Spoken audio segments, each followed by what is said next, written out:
ఇంకేంటి విశేషాలు? అన్నీ బాగున్నాయి సార్. అన్ని రోడ్లన్నీ బాగానే వేసారా? రోడ్లన్నీ సీసీ రోడ్లన్నీ వేశారు సార్. ఎట్లుండేది ఇప్పుడు ఎట్లున్నాయి రోడ్లన్నీ? ఒకప్పుడు అన్ని గులకరాలే సార్. ఇవన్నీ అంత గ్రావెల్ రోడ్ ఉండి అంత రాళ్ళు ఉన్నాయి సార్. ప్రభుత్వం వచ్చిన 2-3 నెలల్లోపే మొత్తం అన్ని సిమెంట్ రోడ్లు సార్.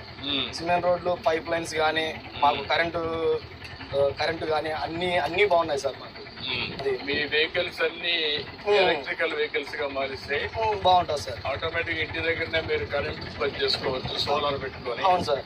ఇంటి దగ్గర ఛార్జ్ చేసుకోవచ్చు. 70 రూపాయల కరెంట్ తోనే మాకు రోజంతా గడుస్తుంది సార్. ఈజీగా అయిపోతుంది. ఈజీగా ఉంటుంది సార్. అది అందరికి దీనంత వరకు ఆటో డ్రైవర్స్ అందరికి అది ఇప్పిస్తాను నేను సార్. పేజ్డ్ మేనర్ లో చేసి కన్వర్షన్ చేసేస్తాను సార్. అప్పుడు వాళ్ళు ఆనందంగా ఉంటారు. ఎక్కువ ఆదాయం వచ్చే మార్గాలే ఆలోచిస్తున్నా. అవును సార్. ఆటో డ్రైవర్లు కానీ, ట్యాక్సీ డ్రైవర్లు కానీ, పేదవాళ్ళకి కానీ, కూలి పనులు చేసిన వాళ్ళకి కానీ. ఇప్పుడు మీ చేనేత కార్మికులు ఉన్నారు, వాళ్ళకి చాలా సమస్యలు ఉన్నాయి.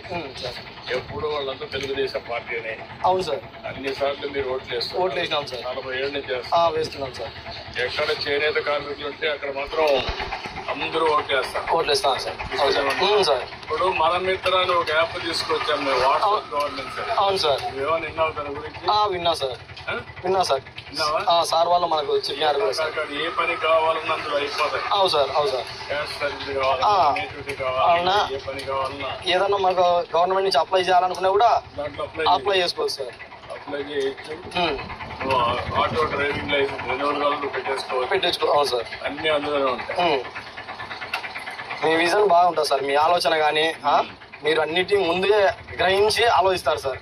మైక్రోసాఫ్ట్ కానీ హైదరాబాద్లో మీరు దానికోసం పోరాడినది కానీ సార్. మీరు కలిసినది బిల్గేట్స్ని. మీ ఇంటర్వ్యూలు కూడా సార్ చాలా ఉన్నాయి సార్.